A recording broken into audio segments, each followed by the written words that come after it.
వాళ్ళ జాయజాతులు అమ్మో, వాళ్ళ జాగీర్దారులు, జమీందారులు వజ్రాలు వైదూర్యాలు అమ్మో ఎవరైనా ఎన్నికల్లో పోటీ చేసిండ్రా? ఈరోజు భారతీయ జనతా పార్టీ దేశ స్థాయిలో ఎన్నికలకు ఎన్ని వేల కోట్ల రూపాయలు ఖర్చు పెడుతుందో మనం కళ్ళతో చూస్తున్నాము. బీఆర్ఎస్ ఎంత ఖర్చు పెడుతుందో మనం చూస్తున్నాము. కాంగ్రెస్ పార్టీ ఆర్థిక పరిస్థితి మా అకౌంట్లు సీజ్ చేస్తే రైల్వే టికెట్లు కొనడానికి కూడా అవకాశం లేని దీనావస్థలో, మీడియాలో ప్రచారానికి ప్రకటనలు ఇవ్వడానికి కూడా రూపాయి లేని పరిస్థితిలో కాంగ్రెస్ పార్టీ ఈరోజు ఎన్నికలను ఎదుర్కొంటుంది. రాహుల్ గాంధీ గారు భారత్ జోడో యాత్ర చేసినప్పుడు కూడా ఎన్ని ఆర్థిక ఇబ్బందులు ఎదుర్కొన్నామో మాకు తెలుసు. అందుకే నేను ఒక సూటిగా ప్రధానమంత్రి గారికి ఒక సవాల్ విసిరిన. ఈ ఎలక్టోరల్ బాండ్స్ నుంచి ఈ ఎలక్షన్ ఎక్స్పెండిచర్ వరకు దేశంలో జరిగిన అన్ని సమావేశాలను క్రోడీకరిద్దాం, ఒక కమిషన్ అపాయింట్ చేద్దాం. ఏ కార్పొరేట్ కంపెనీలు కరప్షన్ ఛార్జెస్ ఎదుర్కొంటున్న వాళ్ళు, లిక్కర్ స్కామ్లో క్యాష్ ఇచ్చిందని ఎదుర్కొంటున్న వాళ్ళు, కేంద్ర ప్రభుత్వానికి ఇచ్చిన ఎలక్టోరల్ బాండ్స్ నుంచి వాళ్ళకు వచ్చిన 8,000 ఎలక్టోరల్ బాండ్స్ వరకు, కాంగ్రెస్ పార్టీ మీద ఆరోపణ చేస్తున్న ఆర్ఆర్ ట్యాక్స్ వరకు ఒక కమిషన్ అపాయింట్ చేసి విచారణ చేయిద్దాము. ప్రధానమంత్రిగా మీరు ఆదేశాలు ఇవ్వండి అని చెప్పి ముఖ్యమంత్రిగా స్పష్టంగా వారికి విజ్ఞప్తి చేసిన. ఇప్పుడు కూడా నేను ఆ మాట కట్టుబడి ఉన్నా. నరేంద్ర మోడీ గారు, అమిత్ షా గారు, లేకపోతే భారతీయ జనతా పార్టీ నాయకులు ఈ ఎన్నికల్లో పెడుతున్న ఖర్చు మనం కళ్ళతో చూస్తున్నాం. నిర్వహించిన సమావేశాలు మన కళ్ళ ముందలున్నాయి. ఒక్కొక్క సభకు, ఒక్కొక్క సమావేశం ఎంత ఆర్భాటంగా, ఎంత ఖరీదైన విధానంలో నిర్వహిస్తున్నారు. వాళ్ళకి నిధులు ఎక్కడి నుంచి వచ్చినాయి? ఎన్నికలు అనేది ఎవరో ఒకరు సన్నిహితులో, లేకపోతే మనకు సంబంధించిన వాళ్ళు, లేదా వ్యాపార సంస్థలు ఏదో ఒక సహాయం అందిస్తేనే ఈరోజు ఎన్నికలు నడుస్తున్నాయి. ఏ నాయకుడైనా ఎన్నికల ముందల ఆస్తులు అమ్మి ఖర్చు పెట్టిన వాళ్ళు ఎవరున్నారో 1-2% ఎవరైనా ఉండొచ్చు. 95% ఇతరులు ఇచ్చే నిధుల మీదనే ఎన్నికల్లో పోటీ చేస్తున్నారు. పార్టీలు సభలు సమావేశాలు పెడుతున్నారు. అందుకే నేను భారతీయ జనతా పార్టీ, భారత రాష్ట్ర సమితి, కాంగ్రెస్ పార్టీ తెలంగాణ పెట్టే ఖర్చుల మీద, వచ్చే సోర్స్ మీద ఒక కమిషన్ అపాయింట్ చేయడానికి నేను డిమాండ్ చేస్తున్నా. నిజంగా చిత్తశుద్ధి ఉంటే నరేంద్ర మోడీ గారు అపాయింట్ చేయాలి. ఆయన కరప్షన్ గురించి మాట్లాడినప్పుడు మా మహబూబ్ నగర్లోనే ఈరోజు మాట్లాడారు. వారి పక్కన ఎవరు కూర్చొని ఉన్నారు మీరు చూసిండ్రు. మా జిల్లాలో దొంగసారా అమ్మేటోళ్ళు, కల్తీ కళ్ళు అమ్మేటోళ్ళు, కాంట్రాక్టులు చేసేటోళ్ళు, క్రషర్ మిషన్ల నుంచి, వైన్ షాప్ల నుంచి వసూళ్లు చేసేటోళ్ళు, అంటే వాళ్ళ పేరు చెప్తేనే దొంగలు కూడా భయపడే అట్లాంటి వాళ్ళని పక్కన కూర్చోబెట్టుకొని వారు నా గురించి మాట్లాడుతున్నారు. నేను వచ్చి 100 రోజులు అయింది. Electoral bonds classic recent example.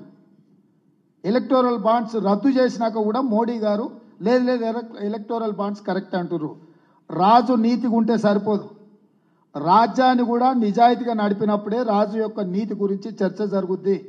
Narendra Modi గారు నేను నీతిమంతునని వారు చెప్పదలుచుకున్నప్పుడు దేవగౌడ కుమారస్వామి గారిని చెరో పక్కన కూర్చోబెట్టుకోవడము, మహారాష్ట్రకి వెళ్ళినప్పుడు ఏక్నాథ్ షిండేను, అజిత్ పవార్ని చెరో పక్కన కూర్చోబెట్టుకున్నప్పుడు, అస్సాం వెళ్ళి హిమంత బిశ్వ శర్మని పక్కన కూర్చోబెట్టుకున్నప్పుడు, నవీన్ జిందల్ని కూర్చోబెట్టుకున్నప్పుడు, అశోక్ చవాన్ని కూర్చోబెట్టుకున్నప్పుడు, ఈ తెలంగాణ రాష్ట్రంలో అత్యధికంగా ఆరోపణలు ఎదుర్కొంటున్న వాళ్ళు ఈ పక్కన ఆ పక్కన కూర్చోబెట్టుకొని నరేంద్ర మోడీ గారు ఇతరుల అవినీతి గురించి, లేకపోతే ఇతరుల ఎన్నికల సహాయం గురించి మాట్లాడుతున్నారు.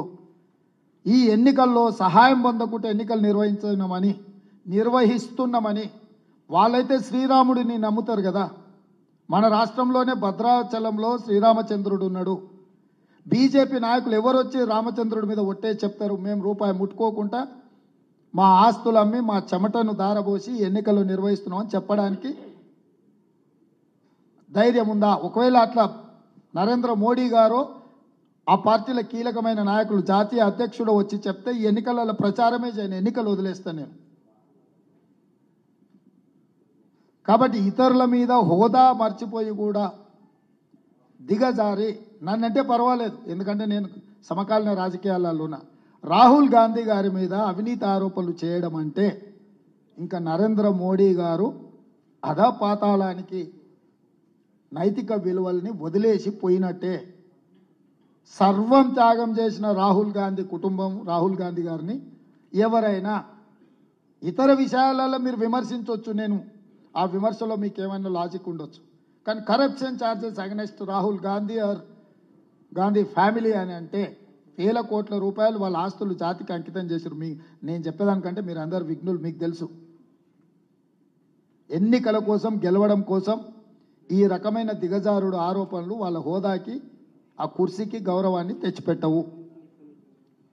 ఈ ఒక్క నిమిషం,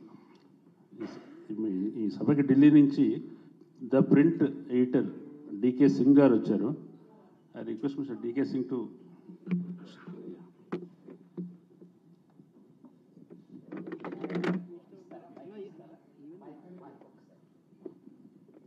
I have one question to you, Mr. Between Narendra Modi and KCR, who is a tougher opponent to you? For politics or for corruption? For politics. Politics.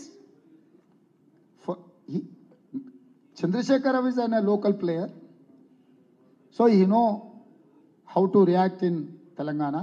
Bharatiya Janata Party doesn't have that much experience or approach. So they are visiting professors as they are not a serious contenders in Telangana. So I don't see BJP is a big threat or Narendra Modi. Revanth Reddy గారు, నా పేరు సాయిశేఖర్ అండి. 2 ప్రశ్నలు నావి. అంతర్గత ప్రజాస్వామ్యం చాలా ఎక్కువ ఉన్న కాంగ్రెస్ పార్టీలో మీరు చాలా తక్కువ కాలంలో చాలా పెద్ద పొజిషన్కి ఒక మెటియారిక్ రైజ్ జరిగింది. ఇది అసలు కాంగ్రెస్ చరిత్రలో ఎప్పుడు జరగల. ఏంటి మీ విజయ రహస్యం? Question number 1. Question number 2, Andhra Pradesh రాష్ట్రానికి వస్తే మీ పార్టీ అధ్యక్షురాలు అసెంబ్లీకి పోటీ చేయడం లేదు, అంచేత కాంగ్రెస్ పార్టీ అసెంబ్లీ పోటీలో లేదని అనుకోవాలి. ఆ సందర్భంలో మీరు ఎన్డీఏ కూటమి చంద్రబాబు నాయకత్వంలోని ఎన్డీఏ కూటమి గెలవాలని కోరుకుంటున్నారా, లేక ఎక్కువ సీట్లు వస్తే జగన్మోహన్ రెడ్డికి ఇండి కూటమిలోకి ఆయన్ని పిలవడానికి మీరు ఏమైనా ఇనిషియేటివ్ తీసుకుంటారా? ప్రశ్నలు చాలా ఉన్నాయి, కానీ దీంట్లో చాలా సింపుల్గా సమాధానం చెప్తా. నేను నాయకులకు నాయకుడిని కాదు, నేను కార్యకర్తలలో కార్యకర్తను. కార్యకర్త మనసు ఎరిగి పనిచేస్తా కాబట్టి పార్టీలో నాకు అవకాశం వచ్చింది, తొందరగా నేను గుర్తింపు తెచ్చుకున్నాను. Point number 1. Point number 2, party ఎవరు ఎక్కడ పోటీ చేయాలో నిర్ణయిస్తుంది. అమిత్ షా గారు పార్టీ అధ్యక్షుడిగా ఉన్నప్పుడు పార్లమెంట్ సభ్యుడిగానే పోటీ చేశారు. దాని అర్థం గుజరాత్ కాంగ్రెస్ పార్టీకి ఇచ్చేసి అమిత్ షా గారు ఢిల్లీకి పోతున్నారని కాదు. అక్కడ ఉన్న పరిస్థితులు, నేపథ్యము, అవసరము, రాజకీయ పార్టీ విధానాలలో భాగంగా ఈరోజు ఎన్నికలు చేస్తున్నాము. 3వది, వారు వీరు కాదు. నేను వైజాగ్ వెళ్ళి షర్మిల గారే ఆంధ్రప్రదేశ్ రాష్ట్రానికి ముఖ్యమంత్రి అవుతుంది, నిజమైన రాజశేఖర రెడ్డి గారి వారసురాలు వైఎస్ షర్మిల గారు. ఎందుకు అని అంటే రాజశేఖర రెడ్డి గారి చివరి కోరిక రాహుల్ గాంధీ గారిని దేశానికి ప్రధానమంత్రిని చేయడము. వారసత్వము కుటుంబ సభ్యులతో రాదు, వారసత్వం వాళ్ళ విధానాలను కొనసాగించినప్పుడు వారసత్వం వస్తుంది. వైఎస్ఆర్ గారి యొక్క రాజకీయ వారసురాలు వైఎస్ షర్మిల గారు. పార్టీ ఆదేశాల మేరకు ఆవిడ పార్లమెంట్ ఎన్నికల బరిలో దిగింది. కాంగ్రెస్ పార్టీ అక్కడ మళ్ళీ పుంజుకోవాల్సిన అవసరం ఉంది. మాకు భేషజాలు లేవు, అక్కడ మేము ఏదో అద్భుతాలు చేస్తామని మేము అనుకోవడం లేదు. 175 అసెంబ్లీ నియోజకవర్గాలు, 25 పార్లమెంట్లో మేము అభ్యర్థులను నిలబెట్టడం, ప్రతి బూత్లో పార్టీ యంత్రాంగాన్ని ఏర్పాటు చేసుకోవడం, అవసరమైతే కొన్ని సీట్లు గెలవడం అనే విధానంతో ముందుకెళ్తున్నాం. ఫస్ట్ గెలిచే వాళ్ళను ఓడిస్తాం, ఓడించిన వాళ్ళను తెరమరుగు చేస్తాము, ఆ తర్వాత మేము అధికారంలోకి వస్తాం. కాంశీరామ్ గారి విధానమే కాంగ్రెస్ పార్టీకి ఆంధ్రప్రదేశ్లో మా విధానం.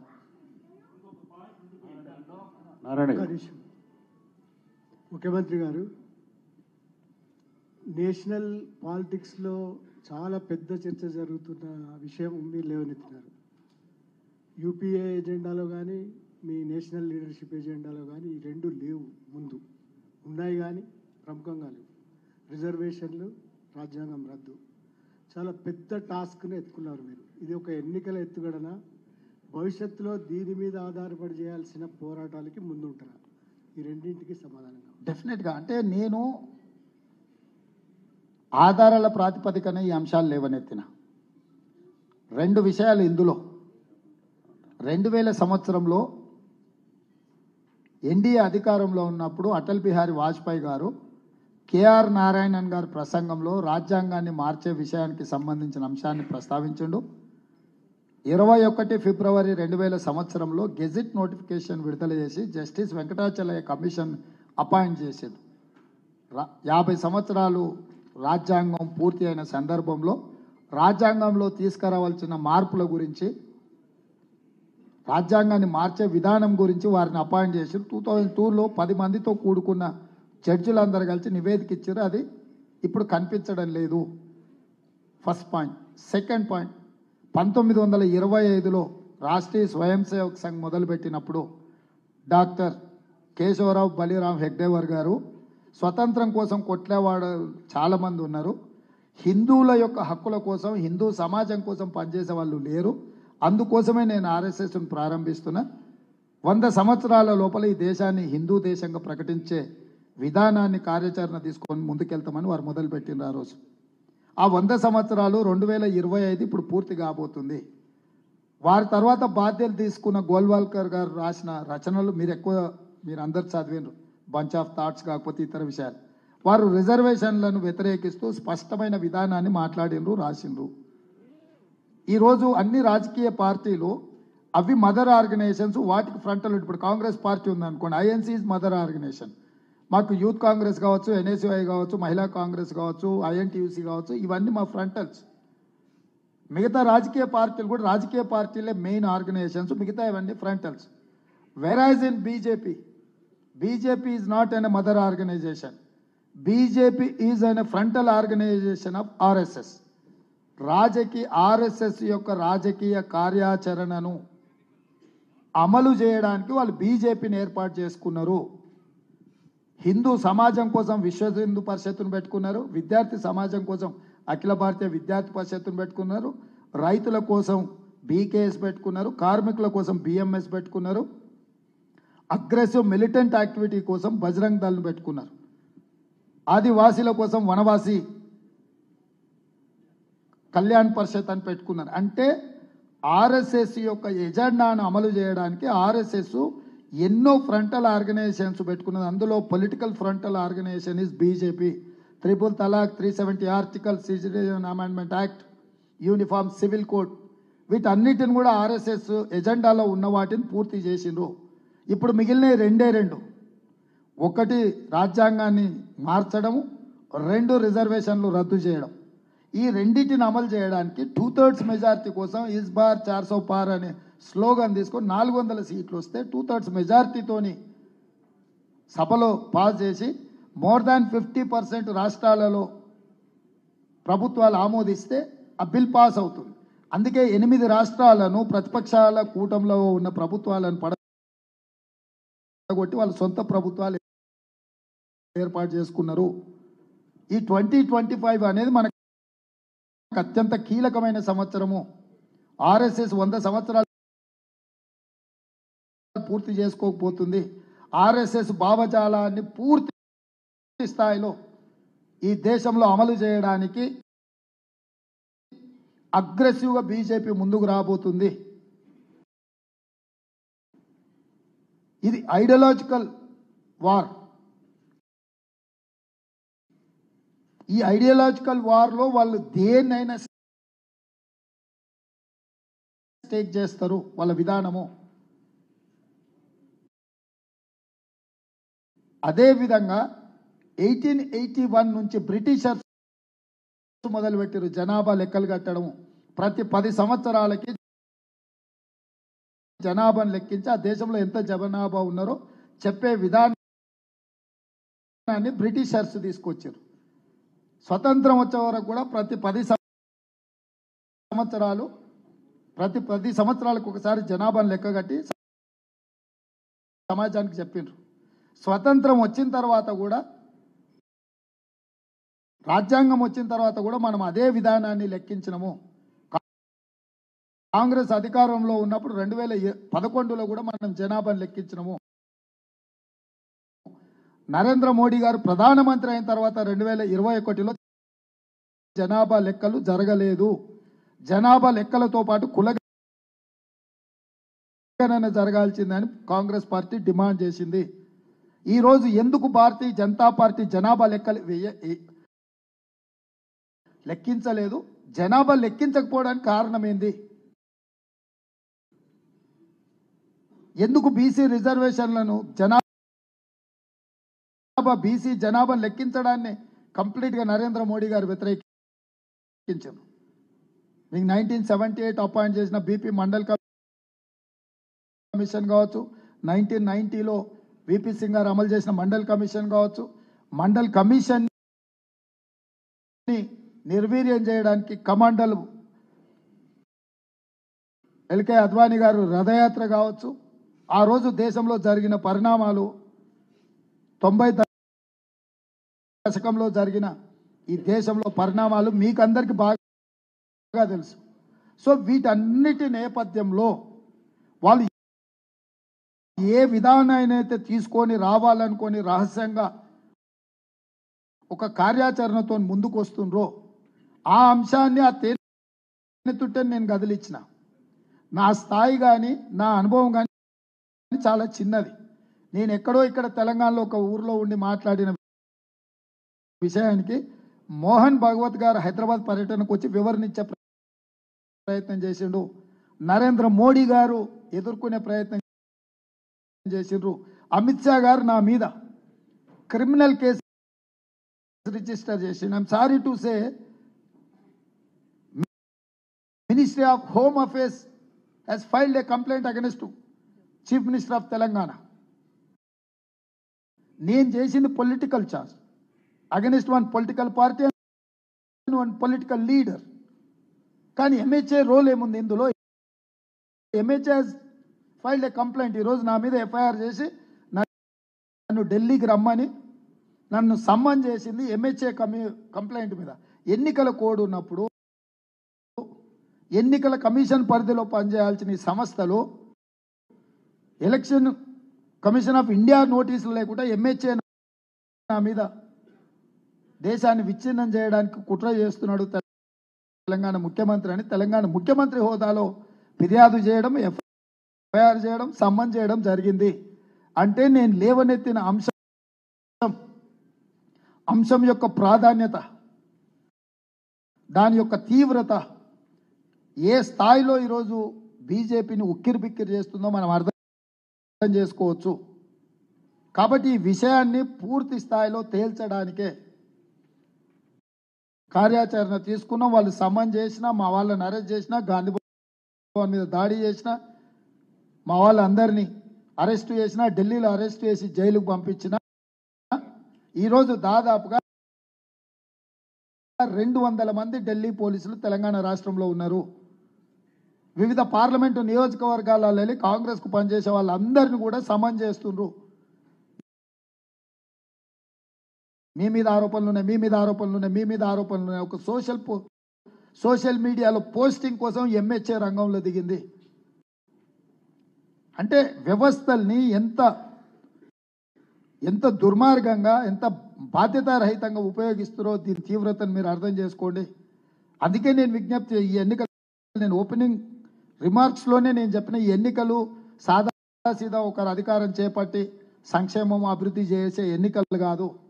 సమూలమైన మార్పు తీసుకొని వాళ్ళ ఆలోచన విధానానికి ఈ దేశంలో ఉండే రాజ్యాంగాన్ని మార్చాలనుకుంటున్న శక్తులకు వ్యతిరేకంగా మనం కొట్లాడుతున్నాము.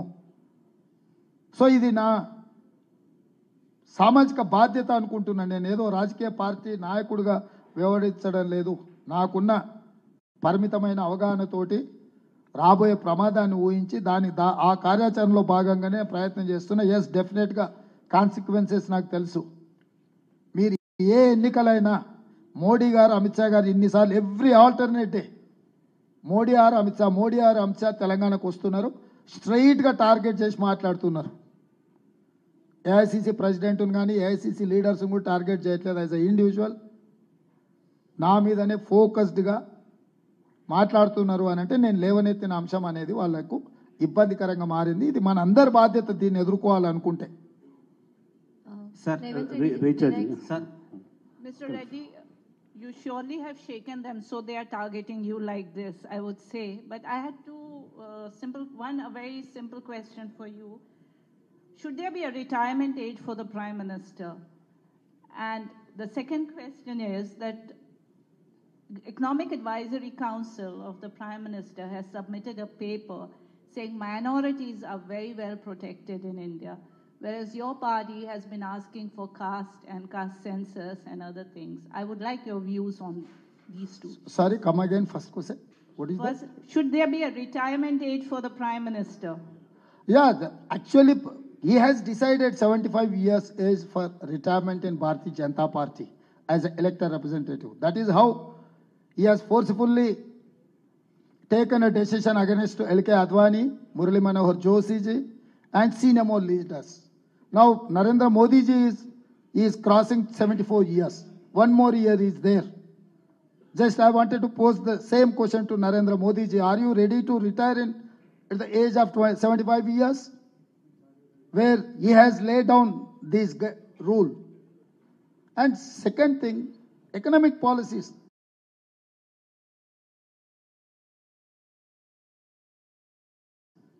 Just I wanted to remind you one thing. 1947 to till 2014, 14 prime ministers, almost more than 67 years, they have borrowed 55 lakh crores. Only one Narendra Modi from 2014 to 2024, he has borrowed 113 lakh crores, single person. He has ruined this country. So country is facing a crisis. So he has to take responsibility. So whatever he is submitting documents, I'm not going to believe on those documents. Why? Because he can go any level to win election. He doesn't have that much integrity or credibility. Sir, CM sir. Senior Revan సంపాదకులు colleagues, मैं सुरेखा बोल one रही minute हूँ। అండి please. Senior సంపాదకులు Ramachandramurthy గారు. ముఖ్యమంత్రి గారు, ప్రధానమంత్రి నా మీద ఎటువంటి అవినీతి ఆరోపణలు లేవు, అదృష్టవశాత్తు దేవుడి దయ వల్ల అంటున్నాడు. అవినీతి ఆరోపణలు ఎందుకు చేస్తారు? దాని మీద అవినీతి పనులకి ఆశ్రయిస్తున్నాడు కదా, ఆయన అవినీతి పనులను మీరు ఎందుకు అంటలేదు? సార్ మేము చార్జ్ చేస్తున్నాము, కాకపోతే కన్వీనియంట్గా నా దగ్గర ఎక్కడుందో చూపించండి అంటున్నాం. బినామీలు అనుకోవచ్చు, మిత్రులు అనుకోవచ్చు, పార్టీ సహచరులు అనుకోవచ్చు. వెల్త్ అంతా వాళ్ళ దగ్గర ఉంది. పబ్లిక్ సెక్టర్ యూనిట్స్లో ఉన్న పిఎస్యులో ఉన్న 60 లక్షల కోట్ల ఆస్తులను కాంగ్రెస్ పార్టీ సంపాదించి పెట్టి వారసత్వ సంపద కింద నరేంద్ర మోడీ గారి చేతులకు ఇస్తే 6 లక్షల కోట్లకు వాటిని అమ్మేసిండు. సో ఈరోజు ఆయన ఒక నేరేషన్, నాకు ఫ్యామిలీ, నాకు కుటుంబం లేదు, నాకు అవసరాలు లేవు, నా దగ్గర ఆస్తి లేదు, కాబట్టి నేను నిజాయితీ పరునని వారు మాట్లాడుతున్నారు. ఈ దేశం మధ్యతరగతి సమూహం ఎక్కువ, మధ్యతరగతి ప్రజలు అది నిజమే అని విశ్వసించే పరిస్థితి. మేము మాలాంటి వాళ్ళం ఎవరైనా ప్రశ్నిస్తే మీరు తప్పు మాట్లాడుతున్నట్టున్నారని మాకే సూచనలు చేసే పరిస్థితి ఉంది. వారు కాకుండా వారి తరఫున సమూహాలు ఈ దేశాన్ని కొల్లగొడుతున్నాయి.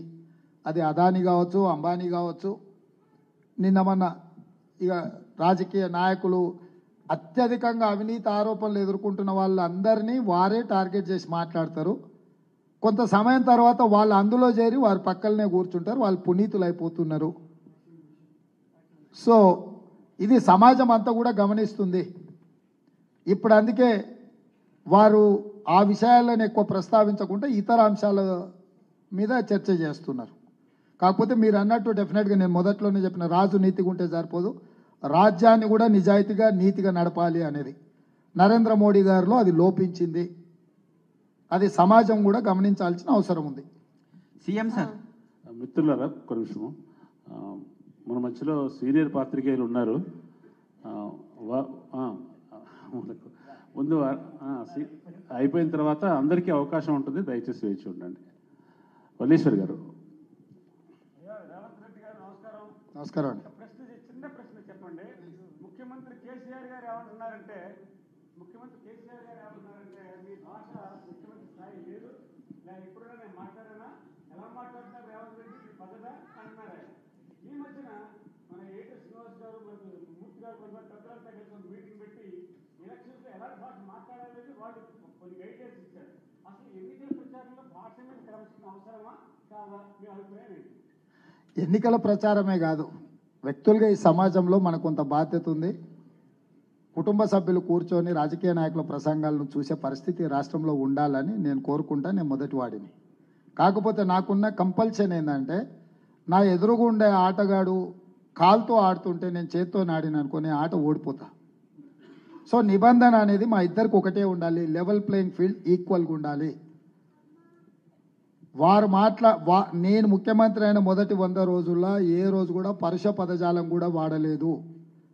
వారు నల్గొండకి వెళ్ళినప్పుడు ప్రతిపక్ష నాయకుడిగా, శాసనసభ్యుడిగా, ముఖ్యమంత్రిగా, కేంద్ర మంత్రిగా, రాష్ట్ర మంత్రిగా, 40 సంవత్సరాల అనుభవం ఉన్నవాడిగా, ఉద్యమకారుడిగా, నాకంటే వయసులో ఎంతో అనుభవం పెద్దవాడిగా ఉన్న చంద్రశేఖరరావు గారు నా పట్ల, ముఖ్యమంత్రి కుర్చీ పట్ల, నా పట్ల మాట్లాడితే ఏం పెద్దగా బాధ లేదు, ఎందుకంటే ఆయనకు వయసు అనుభవం ఉండొచ్చు. ముఖ్యమంత్రి కుర్చీని కూడా వారు ఉద్దేశించి మాట్లాడిన మాటలు మీరు చూడండి.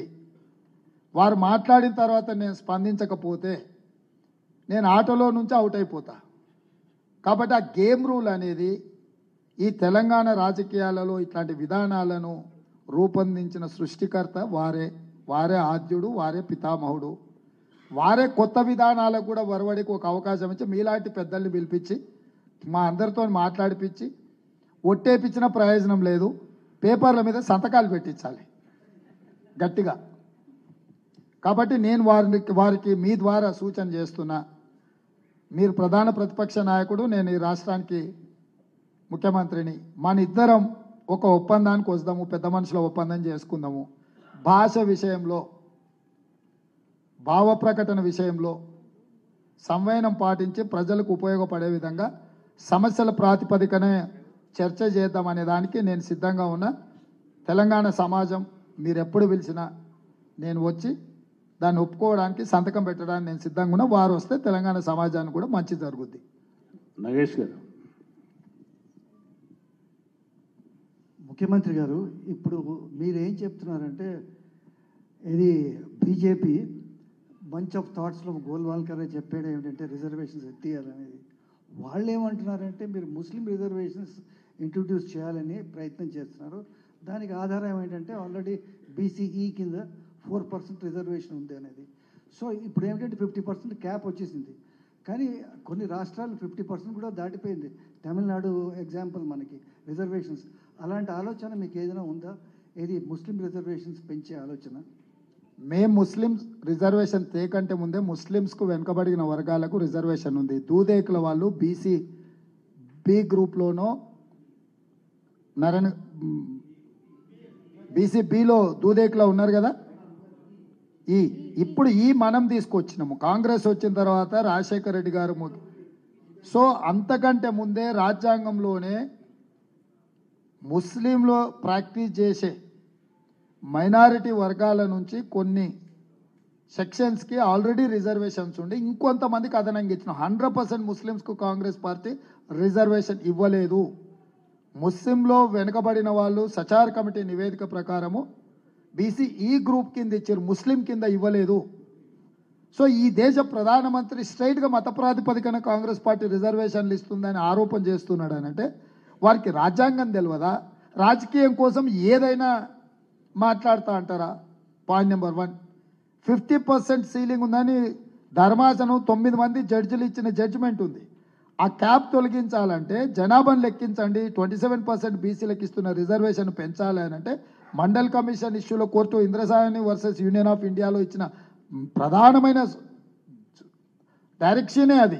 మీరు ఫ్యూచర్లో బీసీలకు ఉన్న 27% మీరు పెంచాలనుకుంటే జనాభాతో పాటు కులగణన చేయండి. కులగణన ప్రాతిపదికన మీరు పెంచాలనుకుంటే పెంచవచ్చు అనేది ఎస్ మా కాంగ్రెస్ పార్టీ స్టాండ్. మేము ఎస్సీ ఎస్టీ జనాభా ఎంత ఉందో అంత రిజర్వేషన్లు ఇవ్వడంతో పాటు జనాభా లెక్కించడమే కాదు బీసీ కులగణన చేసి వాళ్ళ రిజర్వేషన్లు పెంచాలనేది మా విధానము. మేము ఎలక్షన్ మేనిఫెస్టోలో చెప్పినా మా రాహుల్ గాంధీ గారు ప్రతి దగ్గర మేము చెప్తున్నాము. మా స్టాండ్ అది. మేము దాని మీదనే ప్రజల దగ్గరికి వెళ్ళి ఓట్లు అడుగుతున్నాం. వారు ఆ విషయం చెప్పకుండా మడతబెట్టి ముస్లింలకు వీళ్ళ రిజర్వేషన్లు ఇస్తారని, హిందువుల ఆస్తులు 2 ఇళ్ళుంటే ఒక ఇల్లు గుంజుకుంటారని, మీ మెడలో తాళి పుస్తుంటే గుంజుకుంటారని.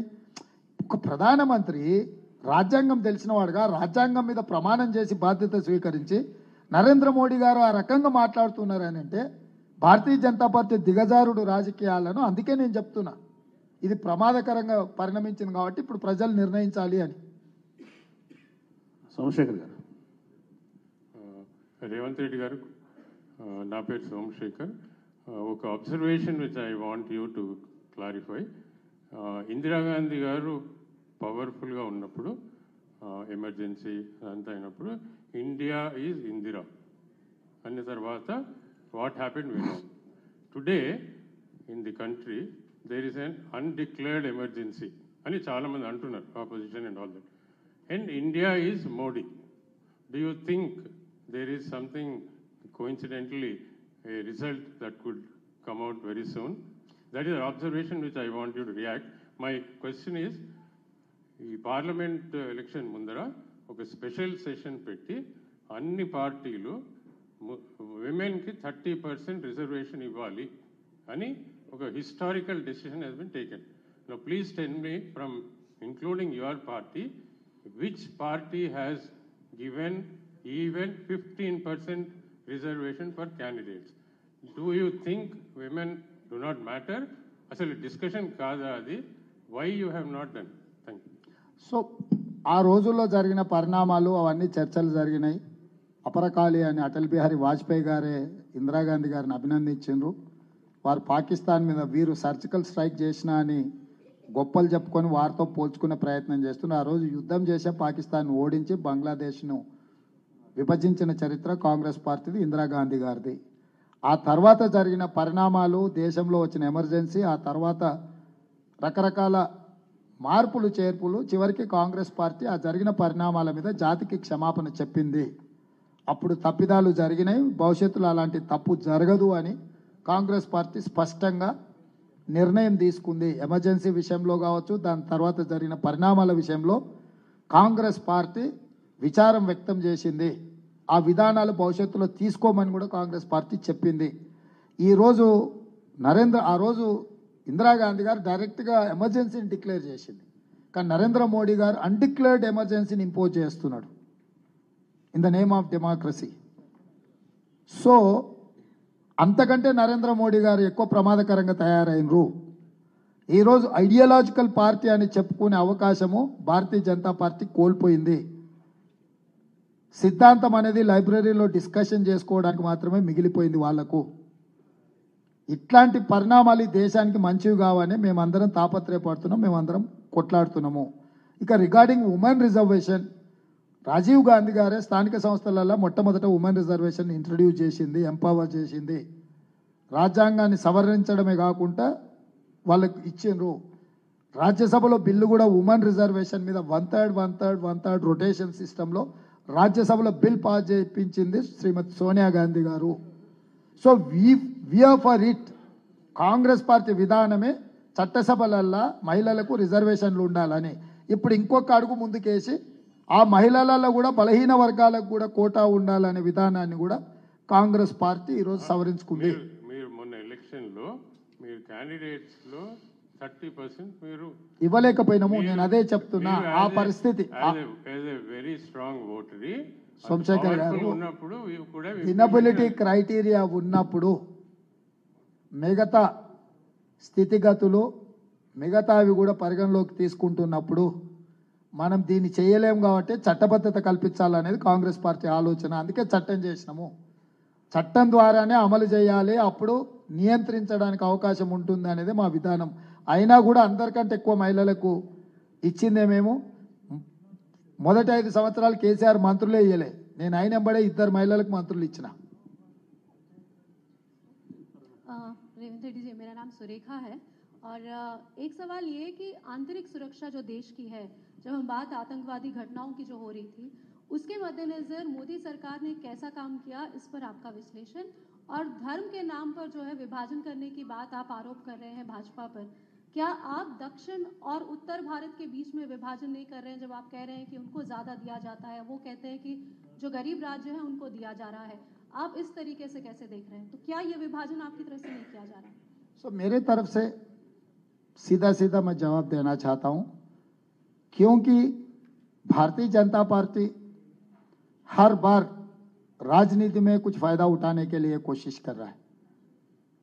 बात साफ है कि अगर प्राइम मिनिस्टर डिस्क्रिशन, गुजरात तो वेल डेवलप्ड स्टेट है, क्यों बुलेट ट्रेन दिए, क्यों साबरमती रिवर फ्रंट दिए, क्यों गिफ्ट सिटी दिए? इसका मतलब जो कुर्सी में बैठा हुआ है वो सब सारे लेकर जा रहा है। अगर जो बैकवर्ड स्टेट्स को अगर कुछ देना है तो बिहार एंड उत्तर प्रदेश, वो अलग बात है। तो यहां पर जो परमिशंस भी, सैंक्शंस तो छोड़ो, बजट रिलीज तो छोड़ो, सैंक्शन देने में भी ये लोग विवक्षा दिखा रहे हैं। और पॉलिटिकल रिप्रेजेंटेशन में क्या उन लोगों को तकलीफ है? Financial based on the population, okay, I will accept. Whereas in political representation, why you have not given president or vice president or important portfolios to South? तो जहां पर उनको तकलीफ है वहां पर हम सवाल पूछेगा तो वो जय श्री राम बोलने वाले। हर चीज के लिए उनका एक ही जवाब है, जय श्री राम। तो जय श्री राम इस देश में मोदी जी नहीं सिखाए, हमारे दादा परदादा से लेकर हजारों सालों से हमको पता है श्री राम, रामराज क्या है, कैसे चला है, सब कुछ हमें पता है। तो मोदी के लिए सब कुछ राजनीति है, सब कुछ चुनाव जीतने का ही है। इसीलिए मोदी का जो सोच है, ये सोचधारा देश के लिए ठीक नहीं है। इसीलिए बिना मोदी, बिना बीजेपी अभी देश का जरूरत है। आंतरिक सुरक्षा में मैं वही बात बोल रहा हूं ना, हर चीज के लिए वो जय श्री राम बोलने वाले। तो वो मैं सीधा सीधा, Pulwama incident is classic example. They have failed. IB क्या कर रहा है, इंटेलिजेंस नेटवर्क क्या कर रहा है? पुलवामा इंसिडेंट होने के बाद सर्जिकल स्ट्राइक में पॉलिटिकल बेनिफिट लेने के लिए मोदी जी कोशिश कर रहा है। मेरा सवाल यह है कि मोदी जी को, भाई आप क्या कर रहा है? पुलवामा इंसिडेंट क्यों हुआ है, क्यों होने दिए? देश की सुरक्षा आप क्या कर रहा है? क्यों आईबी, रा, ये एजेंसीज को क्यों इस्तेमाल नहीं किया आप? तो वहां पर आपका फेल्यूर है ना। उसके बाद आप किए नहीं किए भगवान जाने। सर्जिकल स्ट्राइक हुआ नहीं हुआ किसी को पता भी नहीं आज तक। तो आंतरिक सुरक्षा कांग्रेस की जिम्मेदारी है। हम ऐसे वैसे देश को किसी के हाथ में छोड़ने के लिए हम लोग राजी नहीं है। సీఎం సార్, దేశం ఇవాళ ఒక డిజిటల్ స్టార్టప్, అదేవిధంగా స్పేస్ పవర్, ఇది Modi track record, Congress track record వచ్చి దేశాన్ని దోచుకోవడం, అదేవిధంగా ఉగ్రవాదులను కాపాడుకోవడమే కాంగ్రెస్ ట్రాక్ రికార్డు. కాంగ్రెస్ కోట్లు వేస్తే మళ్ళీ పాత రోజులే వస్తాయని చెప్పి మోడీ అంటున్నారు. దీంతో పాటు మరొక వైపు మీరు ఏపీలో కాంగ్రెస్ గెలవాల్సినటువంటి అవసరం ఉందని మీరు చెప్తున్నారు. మీ మంత్రి మాట్లాడుతూ మరొక 100 సంవత్సరాలు ఏపీలో జరిగినప్పటికీ ఒక ఎమ్మెల్యే గెలిచే పరిస్థితి లేదని చెప్పి మీ మంత్రి అంటున్నారు. ఏ మంత్రి? కోమటిరెడ్డి వెంకటరెడ్డి గారు. ఎప్పుడు? మొన్న మీట్ ది ప్రెస్ లో అన్నారు, సమాజ్ కూడా ప్రెస్ లో. నా తెలియదు, నా దృష్టికి రాలేదు, తెలుసుకొని తప్పకుండా జవాబు చెప్తాను. మోడీ గారు మాట్లాడేది ఎన్నికలలో గెలవడానికి తప్ప, రిటారిక్ స్పీచ్ అంటారు కదా, ఆర్నమెంటల్ ఆర్గ్యుమెంట్ చేస్తారు మోడీ గారు. వారు యాక్చువల్స్ మీద ఏం మాట్లాడరు. అందుకే ఈరోజు దేశంలో మోడీ గారి యొక్క ప్రతిష్ట దిగజారిపోయింది. మాజీ ప్రధానమంత్రి మన్మోహన్ సింగ్ గారినే సుపారీ ఇచ్చిండని ఆరోపణ చేసిన ప్రధానమంత్రి దేశానికి ఉండడం దురదృష్టకరము. నరేంద్ర మోడీ గారు మాట్లాడేది ఏదైనా ఎన్నికల సందర్భంలో రాజకీయ ప్రయోజనానికే. కాబట్టి ఈ అంశాల మీద మనం ఎంతసేపు మాట్లాడినా ఆయన అబద్ధాల మీద మనము మాట్లాడుకోవడమే తప్ప దానివల్ల ఎలాంటి ప్రయోజనము లేదు.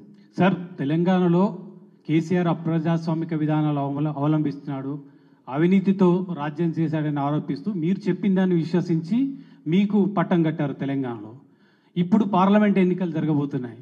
మోడీ గత 10 ఏళ్ల కాలంలో దేశాన్ని ప్రపంచంలోనే అగ్రగామి దేశంగా నిలబెట్టాను, అందుకు నాకు ఓటేయండి, దేశాన్ని మరింత ముందుకు తీసుకుపోతానని మోడీ చెప్తున్నారు. ఇప్పుడు తెలంగాణ ప్రజలు, మీకు పట్టం కట్టిన తెలంగాణ ప్రజలు ఎదురు చూస్తున్నారు. ఒకవేళ కనుక ఇండియా కూటమి అధికారంలోకి వస్తే 5 ఏళ్లలో 5గురు ప్రధానమంత్రులు అవుతారు, దేశం ఎట్లా అభివృద్ధి చెందుతుందని బీజేపీ చెబుతుంది. ఈ నేపథ్యంలో తెలంగాణ ప్రజలు ఎవరికి ఓటేయాలి, ఎవరిని విశ్వసించాలి చెప్పాలి. నేను అనేది ఏంటంటే దేశ స్థాయిలో జరిగే ఎన్నికలలో చంద్రశేఖరరావు గారి గురించి చర్చ లేదు, పాత్ర లేదు, వారి ప్రమేయము లేదు. కాబట్టి ఈ చర్చలో చంద్రశేఖరరావు గారి గురించి మనం చర్చించుకోవడంలో ఎలాంటి ప్రయోజనం లేదు. నరేంద్ర మోడీ గారు ఒకరే ప్రధానమంత్రి ఉంటారు అంటలేడు, నేనే ప్రధానమంత్రికి ఉంటా అంటుండు. అంటే దాన్ని అర్థము ఆయన కోసమే ఈ వ్యవహారాలంతా నడుపుతున్నాడు తప్ప పార్టీ కోసం కాదు. మేము 5 మంది ఉంటామా, ఒక్కరం ఉంటామా, ఎంతమంది ఉంటామనేది నరేంద్ర మోడీ గారు చెప్పలేరు. ఇదే విషయం 2004లో ఎన్డీఏ కూటమి ఇదే ఆరోపణ చేసింది. కాంగ్రెస్ పార్టీ గెలిస్తే సంవత్సరానికి 5 సంవత్సరాలకు 5 మంది ప్రధానమంత్రులు అవుతారని. కానీ 10 సంవత్సరాలు మన్మోహన్ సింగ్ గారిని ఒక్కరినే కొనసాగించి ప్రధానమంత్రిగా ప్రపంచంలోనే గుర్తింపు తెచ్చిండ్రు మన్మోహన్ సింగ్ గారు. Point number 1. పాయింట్ నెంబర్ 2, కర్ణాటకలో మా ప్రభుత్వం ఉంటే సిద్ధరామయ్య గారు ఒక్కరే ముఖ్యమంత్రి ఉన్నాడు. పాయింట్ నెంబర్ 3, రాజస్థాన్లో మా ప్రభుత్వం ఉన్నంత కాలము అశోక్ గెహ్లాట్ గారే ముఖ్యమంత్రిగా ఉన్నారు. మధ్యప్రదేశ్లో మా ప్రభుత్వం అధికారం, మా పార్టీ అధికారంలో ఉన్నంతసేపు కమల్నాథ్ గారే ఉన్నారు. కానీ భారతీయ జనతా పార్టీ కర్ణాటకలో ఎంతమందిని మార్చింది, మధ్యప్రదేశ్లో ఎంతమందిని మార్చింది, ఎక్కడెక్కడ భారతీయ జనతా పార్టీ ఉందో 3 చిన్న చిన్న రాష్ట్రాలు, ఉత్తరాఖండ్ ఇట్లాంటి నార్త్ ఈస్టర్న్ స్టేట్లలో కూడా 3 4 ముఖ్యమంత్రులను మార్చింది, ఇంక్లూడింగ్ గుజరాత్లో ఎంతమంది ముఖ్యమంత్రులను మార్చింది బీజేపీ. అంటే తమ చరిత్రను మర్చిపోయి కాంగ్రెస్ మీద ఆరోపణలు చేసే పని మీదనే ఉన్నాడు నరేంద్ర మోడీ గారు, బీజేపీ. సో గుజరాత్నే తీసుకోండి, కాంగ్రెస్ ట్రాక్ రికార్డ్ చూడండి. ఏ రాష్ట్రాలలో ప్రభుత్వం వచ్చినా కాంగ్రెస్లో ఏ ఒక్క ముఖ్యమంత్రిని మార్చలేదు. కేంద్రంలో మన్మోహన్ సింగ్ గారిని 10 సంవత్సరాలు కొనసాగించింది. కాబట్టి నరేంద్ర మోడీ గారు చెబుతున్నది అవాస్తవం. మీరు అడిగే ప్రశ్నను కూడా మీరు సవరించుకోండి, ఎందుకంటే ట్రాక్ రికార్డ్ చూడండి దయచేసి. మీరంతా సీనియర్ జర్నలిస్ట్, పార్టీల యొక్క విధానాలు, తీసుకుంటున్న నిర్ణయాలను చూసి మీరు అడగడం వల్ల సమాజానికి కూడా మనం ఒక మంచి సమాచారాన్ని ఇచ్చినట్టు అవుతుంది. ఇంటర్నల్ డిస్టర్బెన్సెస్ దేశవ్యాప్తంగా ఈ 10 ఏళ్ళు నరసింహారెడ్డి గారు ఈనాడు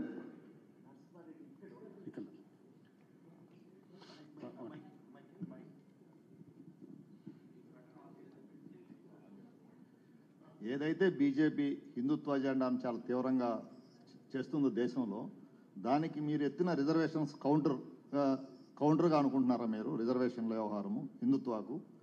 రెండోది, తెలంగాణలో ముఖాముఖి పోటీలు జరుగుతున్నాయా లేదా త్రిముఖ పోటీ వాతావరణం ఉంది? నేను లేవనెత్తిన అంశము సామాజిక కోణంలో లేవనెత్తిన అంశం. ఇది సమాజం యొక్క సమస్య. భారతీయ జనతా పార్టీ లేవనెత్తిన హిందుత్వ దానికి ఇది ప్రత్యామ్నాయం కాదు. దానికి దీనికి ఎలాంటి పోలిక కానీ మా ఆలోచన కానీ దానికి దీనికి ముడిపెట్టాలన్న ఉద్దేశం మాకు లేదు. మేము స్పష్టంగా ఈ దేశం యొక్క అవసరాలు, ప్రజాస్వామ్యం యొక్క పరిరక్షణ కోసం కట్టుబడి ఈ అంశాలను లేవనెత్తినము. Point number 1. Point number 2, next ఎన్నికల బరిలో త్రిముఖ పోటీ కనిపిస్తుంది, కానీ పోలింగ్ బూత్లో మాత్రం ఇద్దరి మధ్యలోనే కేంద్రీకృతమై ఉంటుంది. ఉప ఎన్నికల్లో హుజూరాబాద్లో ఏం జరిగిందో, దుబ్బాకలో ఏం జరిగిందో, నాగార్జున సాగర్లో ఏం జరిగిందో, హుజూర్ నగర్లో ఏం జరిగిందో రాష్ట్రంలో కూడా అదే జరగబోతుంది. బీఆర్ఎస్ ఎన్నికలను వదిలేసింది. కనీసం 6 సీట్లలో బీఆర్ఎస్ డిపాజిట్ కోల్పోబోతుంది. బీఆర్ఎస్ తన రాజకీయ కార్యాచరణను వదిలేయడం వల్ల అది భారతీయ జనతా పార్టీకి లాభం చేకూరుస్తుంది. అది వారు తెలిసి చేస్తురా, తెలవక చేస్తురా, కావలసి చేస్తురా అనేది నాకు సమాచారం లేదు. కానీ ఈ ఎన్నికలు కాంగ్రెస్ వర్సెస్ బీజేపీగానే పరిణమిస్తాయి రేపు. ముఖ్యమంత్రి గారు, గత పాలకులు ప్రశ్నించిన కొందరి మీద, అంటే పౌర హక్కుల సంఘం నాయకులు హరగోపాల్ గారి మీద, అట్లానే జర్నలిస్ట్ వేణుగోపాల్ మీద, ప్రొఫెసర్ కోదండరామ్ లాంటి వాళ్ళ మీద కేసులు పెట్టారు. ఈ ప్రజాపాలనలో ఉపసంహరిస్తారా? అట్లానే మహబూబ్నగర్ జిల్లాలో దశాబ్దాలుగా కల్తీ కళ్ళు యథేచ్ఛగా నడుస్తుంది. దీన్ని పూర్తిగా నిషేధించడానికి మహబూబ్నగర్ జిల్లాని ఈ ఈ డైజిపామ్ క్లోరల్ హైడ్రేట్ నుంచి విముక్తం చేస్తారా? ఆ జిల్లా వాసిగా నేను అడుగుతాను. తప్పకుండా ఇప్పుడు ఎవరి మీద అయితే ప్రజల యొక్క హక్కుల కోసం మాట్లాడే వాళ్ళ మీద పెట్టే తీవ్రమైన కేసులు ఏవైతున్నాయో వాటి మీద చర్చ జరగాల్సిన అవసరం ఉంది. మా ప్రభుత్వం ఈ సివిల్ సొసైటీస్లో పనిచేసే వాళ్ళకు స్వేచ్ఛనివ్వాలనేది మా పార్టీ విధానం. మొదటి నుంచి మేము ఆ అంశంలో ముందునే ఉన్నాం. మొన్నటి ఎన్నికలలో వాళ్ళు ప్రజాస్వామ్య పరిరక్షణ కోసం వాళ్ళు చేయాల్సిన ప్రయత్నం చేసిండ్రు, వాళ్ళని అభినందిస్తున్నా. అట్లా కేంద్ర ప్రభుత్వం కానీ గత ప్రభుత్వాలు పెట్టిన అక్రమ కేసులను శాసనసభలో చర్చించి వాటి పూర్తి వివరాలు సమాజానికి వివరించి వాటిని తొలగిస్తాము. కల్తీ కళ్ళు విషయంలో కానీ, డ్రగ్స్ విషయంలో కానీ, గంజాయి విషయంలో కానీ ఈ వ్యసనాలు ఈ విధానాల మీద ఉక్కు పాదంతో అణచివేయాలనే నిర్ణయం తీసుకున్నాం. దానికోసం టీఎస్ న్యాప్ అంటే ఒక గతంలో ఒక ఏసీబో, ఒక విజిలెన్స్ అండ్ ఎన్ఫోర్స్మెంటో, ఒక సైబర్ క్రైము ఇట్లా డిఫరెంట్ విభాగాలను పర్యవేక్షణ కోసం ఎట్లా పెట్టారో ఇప్పుడు డ్రగ్స్ను హ్యాండిల్ చేయడానికి ఇట్లాంటి వ్యసనాలను కంప్లీట్గా నిరోధించడానికి ఒక సపరేట్ వింగ్ ఆర్గనైజేషన్ని పెట్టినాం. దాన్ని ఎంపవర్ చేస్తున్నాం. మన రాష్ట్రం వైపు ఇట్లాంటి వాళ్ళు చూడాలంటే కూడా భయపడే పరిస్థితులు కల్పిస్తాం. సార్ రాహుల్ సార్, నమస్కారం sir. Sir Rahul sir, hello sir, నమస్కారం సార్. సార్ 10 ఏళ్ల పాటు రేవంత్ రెడ్డి గారు ముఖ్యమంత్రిగా పరిపాలన చేస్తారని చెప్పేసి కాంగ్రెస్ కార్యకర్తలు, కాంగ్రెస్ నాయకులు గట్టిగా చెప్తున్న తరుణంలో మీరు సడన్ గా మొన్న మీటింగ్ లో దూరంగా ఉన్న వాళ్ళు నిలబడి మాట్లాడండి, కొంచెం మీరు తమరు కనిపించండి. తమరు మొన్న మీటింగ్ లో సడన్ గా నా తరువాత ముఖ్యమంత్రి అయ్యే అర్హత కోమటిరెడ్డి గారికి ఉందని చెప్పేసి బహిరంగ సభలో చెప్పారు. దాంతో మన పబ్లిక్ మీద అండ్ నాయకుల మీద నీడు జల్లినట్లయింది. సో దాని యొక్క ఆంతర్యం ఏమిటి? తమరికేమన్నా అధిష్టానం నుంచి మీకేమన్నా హింట్ వచ్చిందా? ఒకవేళ హింట్ వచ్చినట్లయితే అదే క్రమ పద్ధతిలో బట్టి గారు అండ్ ఉత్తమ్ గారు ఉన్నారు, ఏం జరుగుతుంది అక్కడ? కైండ్లీ పబ్లిక్ మీరు అంటే మీరు ఆ అంశాన్ని పూర్తిగా పరిశీలించినట్టు లేరు. ఆ జిల్లా పర్యటన సందర్భంగా అంతకంటే ముందు రోజు మాజీ మంత్రివర్యులు జగదీశ్వర్ రెడ్డి గారు ఒక స్టేట్మెంట్ ఇచ్చిండ్రు. కోమటిరెడ్డి వెంకటరెడ్డి గారు మంత్రి పదవి కోసం ముఖ్యమంత్రి గారి కాబట్టి ముఖ్యమంత్రి గారి దగ్గర చెంచాగిరి చేస్తున్నాడు అని రకరకాలుగా విమర్శించిండు ఆయన. నేను ఆ జిల్లాకి వెళ్ళినప్పుడు నా పక్కన కోమటిరెడ్డి వెంకటరెడ్డి గారు ఉన్నప్పుడు ఆ జిల్లా రాజకీయాల ప్రస్తావనలో భాగంగా వెంకటరెడ్డి గారు తెలంగాణ కోసం ఆమరణ నిరాహార దీక్ష చేసిండు. వెంకటరెడ్డి గారు మంత్రి పదవిని రాజీనామా చేసి తెలంగాణ వచ్చే వరకు మంత్రి పదవి తీసుకోలేదు. వారికి తెలంగాణ పట్ల ఉన్న చిత్తశుద్ధి ప్రకారం వారికి ముఖ్యమంత్రి అయ్యే అర్హత ఉంది. మంత్రి కోసం పైరవి చేసుకోవాల్సిన అవసరం, కాళ్ళు పట్టుకోవాల్సిన అవసరం లేదు. జగదీశ్వర్ రెడ్డి గారు మీకున్న ఏకైక అర్హత సారాలో సోడా పోయడమే కదా, మీరే మంత్రి కాగలేంది. తెలంగాణ కోసం ఇన్ని త్యాగాలు చేసిన వెంకటరెడ్డిని ఈ రకంగా విమర్శించడం మంచిది కాదు అని ఆ సందర్భంలో చెప్పిన కంటెక్స్ట్ అది. జగదీశ్వర్ రెడ్డి గారు అవసరానికి మించి వెంకటరెడ్డి గారిని విమర్శించడంతో నాయకుడుగా నా సహచరుని యొక్క వివరాలను, వారి యొక్క గౌరవాన్ని కాపాడడానికి మాట్లాడిన సందర్భము. కాబట్టి నేను నిర్ణయించాను ఎవరిని ముఖ్యమంత్రి అనేది. మా ఎమ్మెల్యేలు అందరూ మా పార్టీ నిర్ణయిస్తుంది. పార్టీ నిర్ణయానికి మాత్రమే మేము అందరం కట్టుబడి ఉంటాం. సార్ నేను Vamshi Deccan Chronicle bureau chief sir. ఒక్క నిమిషం రాహుల్ గారు. రాహుల్ సార్, సార్ ఈ మధ్యనే మేడిగడ్డ పైన ఎన్డీఎస్ఏ వాళ్ళది మధ్యంతర రిపోర్ట్ వచ్చింది. దాని ప్రకారము శాశ్వత మరమ్మతులు సాధ్యపడవు, కేవలం తాత్కాలిక మరమ్మతులు, అది కూడా ఆ స్ట్రక్చర్ని స్టేటస్ కో మెయింటైన్ చేయడానికే వచ్చింది. ఈ మరమ్మతులు అయినప్పటికీ కూడా unexpected behaviour of the project due to the highly distress condition cannot be ruled out అని అన్నారు సార్. అట్లాగే ఇప్పుడు కేసీఆర్ ఏమో గోదావరి ఈ నదుల అనుసంధానంలో భాగంగా గోదావరిని కావేరికి ఎత్తుకుపోతుంటే కాంగ్రెస్ గవర్నమెంట్ ఒక్క మాట కూడా మాట్లాడతలేదు అన్నాను. ముఖ్యమంత్రిగా 10 సంవత్సరాలు పనిచేసిన చంద్రశేఖరరావు గారు అధికారం కోల్పోవడం, వారి యొక్క ఆరోగ్యం దెబ్బతినడం, కూతురు జైలుకు వెళ్ళడం వల్ల ఒక మానసిక ఒత్తిడికి గురవుతున్నారు. వారు మానసిక ఒత్తిడిలో రకరకాలుగా వారు మాట్లాడుతున్నారు. ఎన్డీఎస్ఏ రిపోర్టు 3 days బ్యాక్ ఇచ్చింది. ఇప్పుడు ఎలక్షన్ కోడ్ ఉంది. మేము కంప్లీట్గా దాన్ని సమీక్షించలేము, సాంకేతిక నిపుణులతో చర్చించలేదు. కాబట్టి అది చర్చించిన తర్వాత నిర్ణయం తీసుకుంటాం. నదుల అనుసంధానం అనేది ఆఫీస్లో కూర్చొని పేపర్ల మీద గీసుకున్నంత అల్కగా కాదు. నదుల అనుసంధానం మీద జాతీయ స్థాయిలో చర్చ జరగాల్సిన అవసరం ఉంది. మన యొక్క అవసరాలు, మన యొక్క కోటా నిర్ణయించకుంటే ఎవరో వచ్చి తరలించుకొని పోతారని, జనాలను భయపెట్టాలని, కృష్ణా జలాలను అప్పజెప్పేసిందని రోజుకొక విధంగా వారు మాట్లాడుతున్నారు. వారి పట్ల నాకు సానుభూతి ఉన్నది. నిజంగానే వారు అధికారం కోల్పోయినరు, ఆరోగ్యం దెబ్బతిన్నది, అనుకోకుండా కింద పడడం ప్రమాదం వల్ల వారికి ఏం జరిగిందో మీకు తెలుసు. కూతురు కూడా జైల్లో ఉన్నది. కాబట్టి వారు ప్రధాన ప్రతిపక్ష నాయకుడు, వారికి నా సానుభూతి చూపిస్తున్నా. కానీ వారు చెప్తున్న దాంట్లో ఏది కూడా వాస్తవానికి దగ్గరగా లేదు. వారు చెప్పేది వారే నమ్మడం లేదు. నన్ను ఏదో ఒకటి అనాలి కాబట్టి అదే పనిగా ఆ పనిలో ఉన్నాడు. కాబట్టి రాహుల్, మీరు ఎవరు ఆందోళన చెందాల్సిన అవసరం లేదు. Yes, we are there to protect our interest.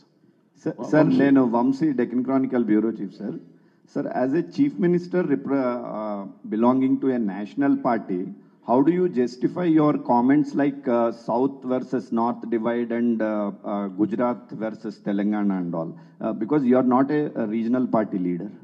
Yes, నేను ఎప్పుడైనా మనం ప్రాతినిధ్యం వహించేటప్పుడు, మనం చెప్పేటప్పుడు మన ఊరు, మన ప్రాంతము, మన హక్కులు ఇర్రేషనల్గా ఎవరైనా బిహేవ్ చేసినప్పుడు రేషనలైజ్ చేయాల్సిన బాధ్యత జాతీయ పార్టీగా మా మీదనే ఉంది.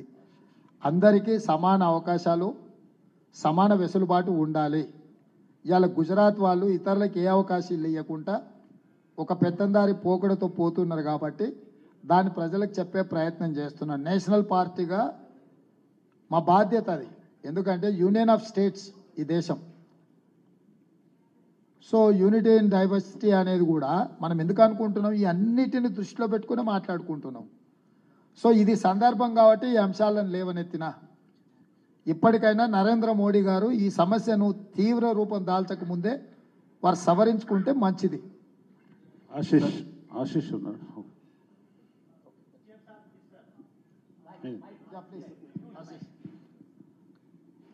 आज आपके नेता हैं कांग्रेस के मणिशंकर अय्यर, उन्होंने बोला पाकिस्तान के पास एटम बम है, हमको बात करनी चाहिए। आपने अभी अपने स्टेटमेंट में बोला पुलवामा के बाद सर्जिकल स्ट्राइक हुआ नहीं हुआ, तो इस तरीके के सवाल खड़े करना और पाकिस्तान की बात बार बार आना, इसको आप कैसे जस्टिफाई करते हैं? उन्होंने बीजेपी ने इसको मुद्दा बनाया है और आपके इस बयान पे मुझे उम्मीद है कि कल बीजेपी फिर इसको मुद्दा बनाएगी। आपने सर्जिकल स्ट्राइक पे सवाल खड़े किए हैं। आशीष जी, बहुत साल पहले मणिशंकर अय्यर जी कांग्रेस को इस्तीफा दे दिए। अभी मणिशंकर अय्यर जी को कांग्रेस पार्टी को कोई लेना देना नहीं है। अय्यर साहब क्या कहा हमें पता भी नहीं है। अय्यर साहब को इतना सीरियस लेने का जरूरत नहीं है। और दूसरी बात रहा, भारतीय जनता पार्टी हर चीज को राजनीति में फायदा उठाने के लिए कोशिश करते रहते, लगातार उनका काम ही वही है। मोदी जी व्हाट्सएप यूनिवर्सिटी जो है ना, वो सबसे सारे ऐसे मुद्दों को उठा के चुनाव जीतने के लिए कोशिश कर रहा है। तो इस बार वाइस चांसलर फेल होने वाले हैं कि ऐसे व्हाट्सएप यूनिवर्सिटी से कुछ फायदा नहीं है। Sir Sadiq sir, big TV. మీ రాహుల్ గాంధీ కానీ మీరు కానీ మనం ఒక రాజకీయ పార్టీతో పోరాటం చేయట్లేదు, ఒక భావజాలంతో పోరాటం చేస్తున్నట్టు స్పష్టంగా అర్థమవుతుంది. మీకున్న బలం ఎట్లా ఉంటుంది? విద్యార్థి సంఘ ఎన్నికలు, యూనివర్సిటీలలో ఎన్నికలు రావడం వల్ల మీ భావజాలాన్ని మరింత పెంచే అవకాశాలు ఉంటాయి. ఎందుకంటే ఒకప్పుడు భావజాల వ్యాప్తి జరగడం ద్వారా ఇవన్నీ వచ్చాయి. చాలా నాయకత్వంతో కూడా, కాంగ్రెస్ నాయకత్వం కానీ, దేశ రాజకీయత్వం కానీ, లౌకికవాదులందరూ కూడా యూనివర్సిటీ ఎన్నికల వల్లనే మీరందరూ వచ్చారు. సో అటువంటి ఎన్నికలు మన రాష్ట్రంలో మీ నాయకత్వంలో ఉండే అవకాశాలు ఉన్నాయా? అప్పుడే మీ భావజాలానికి మరింత బలం చేకూరుస్తుందని కూడా వాదన వస్తుంది. తప్పకుండా నేను కూడా అంగీకరిస్తాను మీతోటి. యూనివర్సిటీ విద్యార్థి రాజకీయాలలో భావజాల వ్యాప్తికి అవకాశం ఉంటుంది, చర్చించడానికి, విద్యార్థులలో అవగాహన కలగడానికి అవకాశం ఉంటుంది. మన రాష్ట్రంలో చాలా సంవత్సరాల క్రితమే ఈ విద్యార్థి ఎన్నికలు నిషేధించారు. కొన్ని రాష్ట్రాలలో కొనసాగుతున్న ఢిల్లీ యూనివర్సిటీ, సెంట్రల్ యూనివర్సిటీ ఇట్లాంటి వాటిల్లో ఆ ఎన్నికలు జరుగుతున్నాయి. అక్కడ విద్యార్థులు ఆ ఐడియాలజికల్ డిఫరెన్సెస్లో, అంటే ఐడియాలజికల్ డివిజన్లో ఎలక్షన్స్ ఫేస్ చేస్తున్నారు. సో మన రాష్ట్రంలో కాలేజీలలో, యూనివర్సిటీలలో ఎన్నికలు నిర్వహించాలా అనేది ఒక డిబేట్ చేయాల్సిన విషయము. ఇది కొంత చర్చ జరగాలి. చర్చల అవుట్కమ్ వచ్చిన తర్వాతనే ప్రభుత్వం ఒక నిర్ణయానికి వస్తుంది. యాజ్ ఇట్లా అక్రాస్ ద టేబుల్ నేనేం నిర్ణయం ఈ విధంగా ఉంటుందని చెప్పడానికి అవకాశం లేదు. Sir Naveena from the pioneer sir. ఇందాక కడపలో వైఎస్ జగన్మోహన్ రెడ్డి మాట్లాడుతూ మీరు చంద్రబాబు నాయుడు మనిషి అని అన్నారు, కాంగ్రెస్ ఇండైరెక్ట్లీ టీడీపీని ఏపీ ఎలక్షన్స్లో సపోర్ట్ చేస్తుంది అని. But how do you react to this sir, because it's a chief minister making an allegation against chief minister. Jaganmohan Reddy గారు మాట్లాడే మాటల్ని సొంత చెల్లి కన్న తల్లి నమ్మడం లేదు. సొంత చిన్నాయనకు జరిగిన పరిస్థితులు, ఆ రాష్ట్రంలో ఉన్న వాతావరణం వాళ్ళ కుటుంబ సభ్యులే చెప్తున్నారు. కన్న తల్లి సొంత చెల్లె విశ్వసించండి, జగన్మోహన్ రెడ్డి గారు ఏది మాట్లాడినా, నా మీద ఎలాంటి ఆరోపణ చేసినా దానికి ఏమాత్రం విలువ లేదు. మిత్రుడు పక్క రాష్ట్ర ముఖ్యమంత్రి జగన్మోహన్ రెడ్డి గారికి నా సూచన, కన్న తల్లి సొంత చెల్లి లేవనెత్తుతున్న ప్రశ్నలకు మీరు సమాధానం ఇవ్వండి. వాళ్ళ యొక్క ఆలోచన ఆవేదన మీ కుటుంబ అంతర్గత విషయమైన బహిరంగంగా రాజకీయ వేదికల మీద చర్చ జరుగుతుంది కాబట్టి జగన్మోహన్ రెడ్డి గారు దాని మీద దృష్టి పెడితే ప్రయోజనం ఉంటుంది. రేవంత్ రెడ్డి ఈరోజు కాంగ్రెస్ పార్టీ అధ్యక్షుడు, తెలంగాణ రాష్ట్ర ముఖ్యమంత్రి. రేవంత్ రెడ్డి లాయల్టీ 100%, 100/100% కాంగ్రెస్కి ఉంటుంది. వ్యక్తులతో వ్యక్తిగత పరిచయాలు, సత్సంబంధాలు, రాజకీయాలకు ఎలాంటి సంబంధం లేదు. చంద్రబాబు నాయుడు గారి పట్ల నాకు గౌరవం ఉంది కానీ రాజకీయ సంబంధాలు లేవు. వారితో ఉన్న రాజకీయ సంబంధాలను తెంచుకొని 2017 అక్టోబర్ 31 నాడు కాంగ్రెస్ పార్టీలో నేను చేరిన. నేను ఇప్పుడు కాంగ్రెస్ పార్టీకి బాధ్యత వహిస్తా. షర్మిల ఆంధ్రప్రదేశ్ కాంగ్రెస్ పార్టీ అధ్యక్షురాలు. ఖచ్చితంగా షర్మిల నాయకత్వాన్ని బలోపేతం చేయడానికి, ఆంధ్రప్రదేశ్లో కాంగ్రెస్ని గెలిపించడానికి నా వంతు సహకారం ఉంటుంది. కాబట్టి వారు కుటుంబ సమస్యల్ని పరిష్కరించే దాని మీద మనసు పెడితే బాగుంటుందని నేను సూచన చేస్తున్న వారికి. సీఎం గారు, నేను మధు అండి, ఆర్టీవీ నుంచి. బీజేపీ నుంచి వస్తున్నటువంటి ఎక్కువ అలిగేషన్లో ప్రధానంగా ఈరోజు ప్రధాని కూడా మాట్లాడారు హైదరాబాద్లో మాట్లాడుతూ, కాంగ్రెస్ అధికారంలోకి వస్తే ఆర్టికల్ 370ని మళ్ళీ పునరుద్ధరిస్తుంది, తర్వాత యూసీసీని ఇంప్లిమెంట్ కాకుండా చేస్తుంది, తర్వాత ట్రిపుల్ తలాక్ని మళ్ళీ లాగూన్ చేస్తుంది.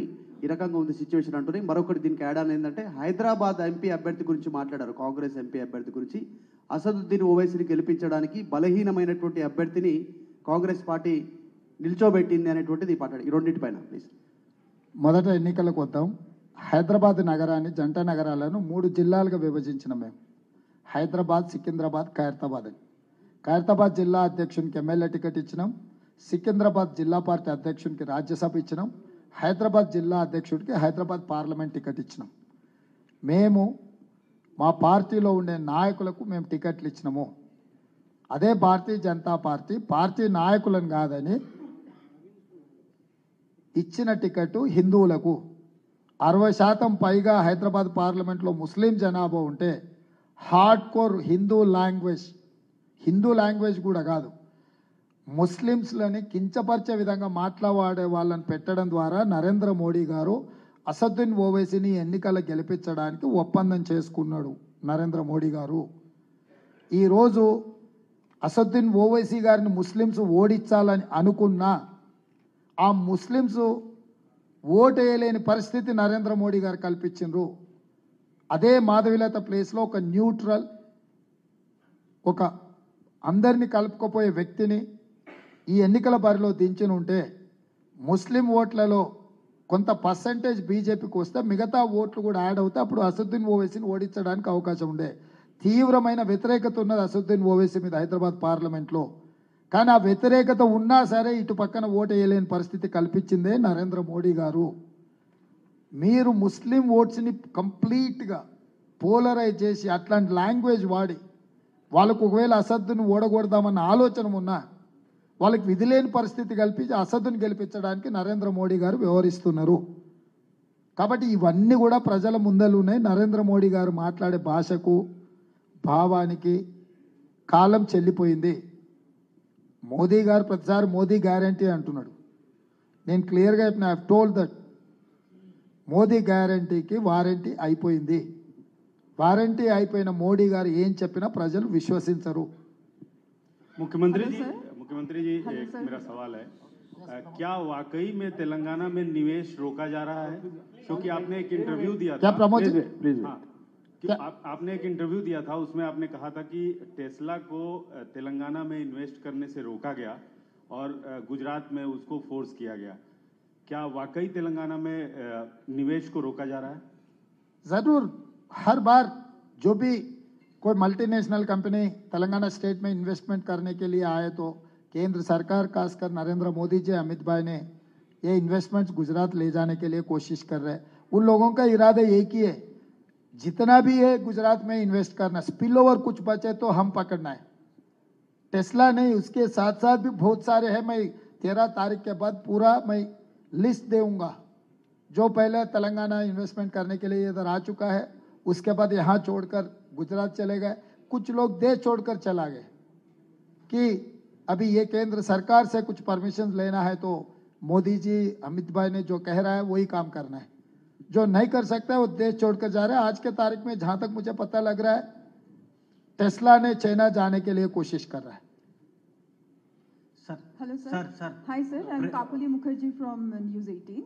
And KTR recently said in an interview that you and Rahul Gandhi are issuing contradictory statements. If he's saying that Chaukidar chor hai, you are saying that the PM is Bade Bhai. If he's saying that Adani is bad, you are inviting Adani into the state. If he's saying that the Gujarat development model does not work, you are saying that it is one to follow. So do you think this will create a confusion in the minds of voters? 3 सवाल उठा है। पहले सवाल को मैं जवाब देना चाहता हूं। पहले सवाल है बड़ा भाई का मसला। India is union of states, तो हर प्रदेश के मुख्यमंत्री को प्रधानमंत्री big brother, he has to behave like a big brother.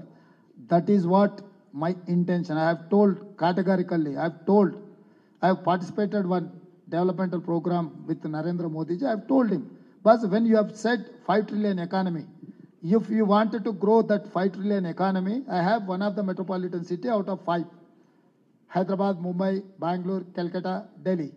So I have asked, I have demanded metro rail, Musi River development, ITIR corridor, other investments. So government of India has to give these permissions and funds. So that context I have told big brother. So now also I am stick on my statement. Any prime minister, it doesn't mean Narendra Modi Bada Bhai. Whoever is prime minister is a big brother for chief ministers. Number 2, Adani and other issues.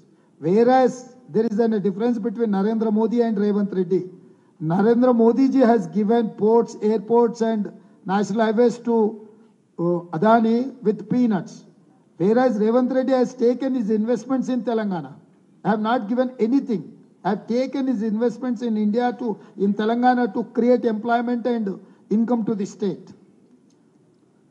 So these are the thin lines. You have to understand what is my opinion and what is my context. What about Narendra Modi ji? చాలా ఆలస్యం అయిపోయిందండి. Last 2 ప్రశ్నలు మాత్రమే. Sir Prem sir HMTV నుంచి ఒక question. Congress party అధికారంలో ఉన్నన్ని రోజులు బాంబ్ బ్లాస్ట్లు జరిగాయి, బీజేపీ వచ్చి అధికారంలో ఉన్నన్ని రోజులు ఒక్క బాంబ్ బ్లాస్ట్ కూడా జరగలేదని ఒకటి మోడీ సవాల్ ఇచ్చారు హైదరాబాద్లో.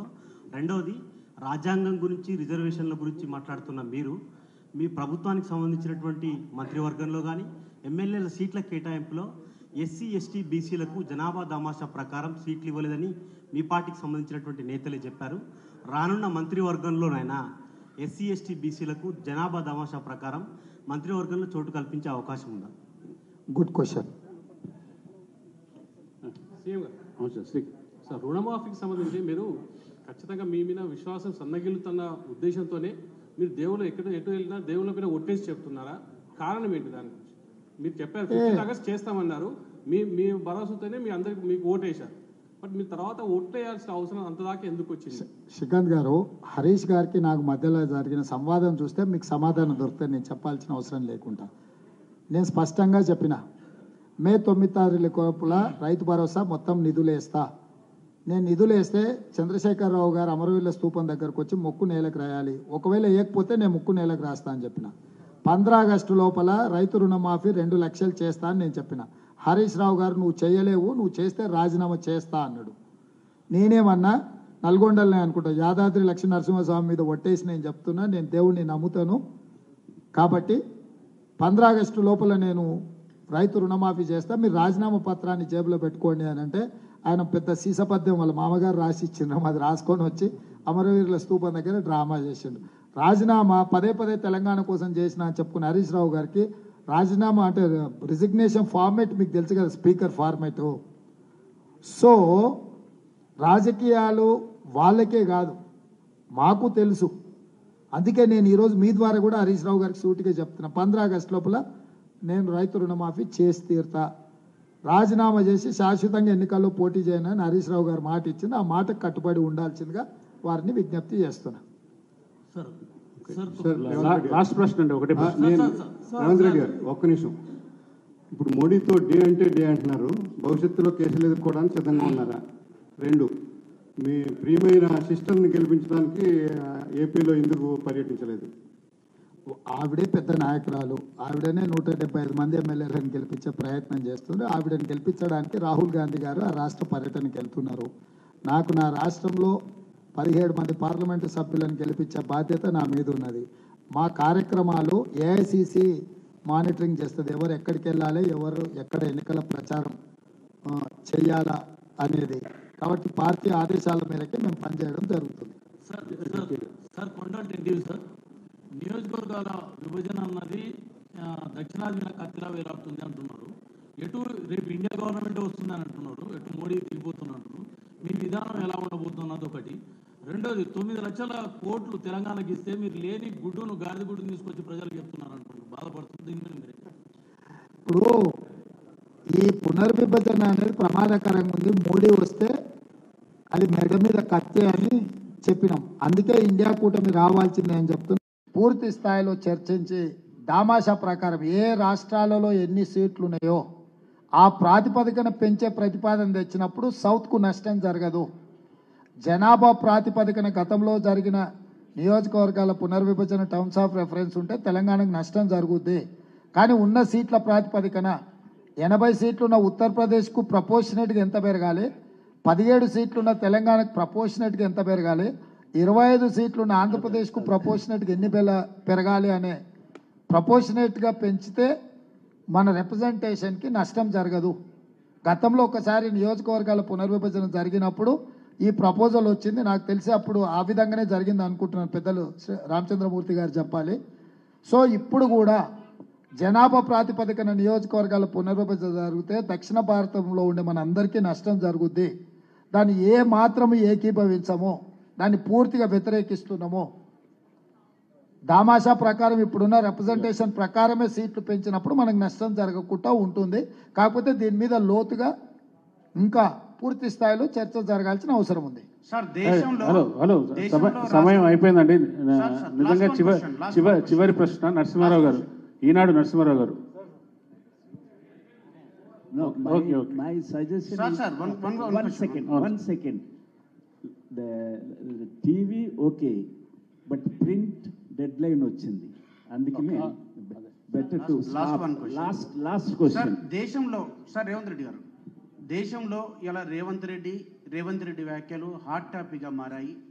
ఉత్తరాదిలో కూడా ఈ యొక్క రిజర్వేషన్ రాజ్యాంగం అనేటువంటి అంశం పైన ఒకవేళ బీజేపీ అలాంటి చర్యలకు పూనుకుంటే ధర్మయుద్ధమే జరగబోతుందని చెప్పేసి అనేక సంఘాలు ఇప్పటికే హెచ్చరిస్తూ ఉన్నాయి. మీరు ఉత్తరాదిలో ఈ రకమైన ప్రచారం చేయబోతారా, లేకపోతే మీరు ఒకవేళ ఇండియా కూటమి కనుక అధికారంలోకి రాకపోతే తెలంగాణ రేవంత్ రెడ్డి బీజేపీకి టార్గెట్గా అయ్యే అవకాశం ఉందా? ఇప్పుడు నేను అడిగేది ఏంటంటే ఇది హాట్ టాపిక్ కాదు, రిలవెంట్ డిస్కషన్. ఇప్పుడు రిలవెన్స్ ఉన్నది మేము లేవనెత్తుతున్న అంశాలకు. సరే జాతీయ స్థాయిలో ప్రచారం కల్పించాలన్నా, జాతీయ స్థాయిలో ప్రచారం చేయాలన్నా అనేది పార్టీ నిర్ణయిస్తుంది. అదేవిధంగా తెలంగాణ రాష్ట్రం వచ్చిన కొద్ది రోజులకే చంద్రశేఖరరావు గారు నన్ను ప్రత్యర్థిగా అనుకొని కొన్ని రకాల ప్రయత్నాలు చేసిండు. దాంతో జరిగిన పరిణామాలు మీరు చూసిండ్రు. నేను ముఖ్యమంత్రి అయిన 5 నెలలకే అమిత్ షా గారు నన్ను ప్రత్యర్థి అనుకొని అదే విధానాన్ని చంద్రశేఖరరావు గారు పాటించిన విధానాన్ని పాటించిండు అనుకో, దీనికి కాలమే జవాబు చెప్తుంది. చివరి ప్రశ్న నేనే అడుగుతున్నానండి. తెలంగాణ ఎన్నికల ఫలితాల్లో మీ దృష్టిలో కాంగ్రెస్ పార్టీ తర్వాత రన్నర్-అప్గా బీజేపీ వస్తే బాగుంటుందా, బీఆర్ఎస్ వస్తే బాగుంటుందా? రాష్ట్రానికి ఏది క్షేమం అని మీరు అనుకుంటున్నారు? అంటే ఏదేమైనా నేను చెప్పేది ఏంటంటే ఈ రాష్ట్రంలో భారతీయ జనతా పార్టీ వేలునుకోవడం అనేది ఈ సమాజానికి మంచిది కాదు. ఇది ఎన్నికల ప్రయోజనాలను దృష్టిలో పెట్టుకొని చెప్పడం లేదు. తెలంగాణ ప్రయోజనాలను, తెలంగాణ సమాజంలో ఉన్న సామాజిక వర్గాల యొక్క కూడికను, అంటే ఈ విధానాన్ని చూసి నేను చెప్తున్నా 100% భారతీయ జనతా పార్టీ తెలంగాణ సమాజానికి అత్యంత ప్రమాదకరంగా పరిణమించబోతుంది. ఇది రాజకీయాన్ని దృష్టిలో పెట్టుకొని చెప్పడం లేదు, ఇక్కడ ఉన్న వర్గాల యొక్క సమీకరణలను దృష్టి పెట్టుకొని చెప్తున్నా. భారతీయ జనతా పార్టీ ఒక్కసారి ఇక్కడ వేలు ఉనుకున్నదంటే ఇక్కడ శాంతి అనేది మనం మర్చిపోవాల్సిందే. అధికారాన్ని నిలబెట్టుకోవడానికి ఖచ్చితంగా జాతుల మధ్య, తెగల మధ్య, మతాల మధ్యలో పంచాయతీ పెట్టి ఇక్కడ ఉన్న అభివృద్ధిని, ఇక్కడ జరుగుతున్న సంక్షేమాన్ని పూర్తిగా దెబ్బతీస్తుంది. దానికి ఉదాహరణ ఉత్తరప్రదేశ్ అని నేను కేటగారికల్గా కోట్ చేసిన.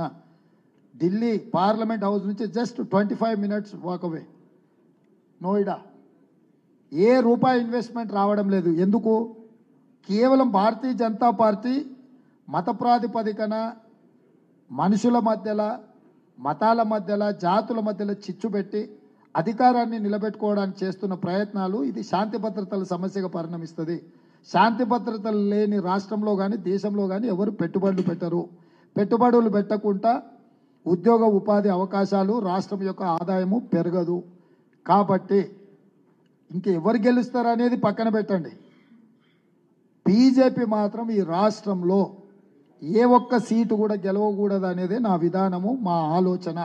నేను ఈ తెలంగాణ విస్తృత ప్రయోజనాలను దృష్టిలో పెట్టుకొని నేను కేటగారికల్గా మాట చెప్తున్నాను. బీజేపీ అనేది తెలంగాణకు for ever become an cancer. So అది పూర్తిగా తొలగించాల్సిన అవసరం మనందరి మీద ఉంది. థ్యాంక్ యూ ముఖ్యమంత్రి గారు. చాలా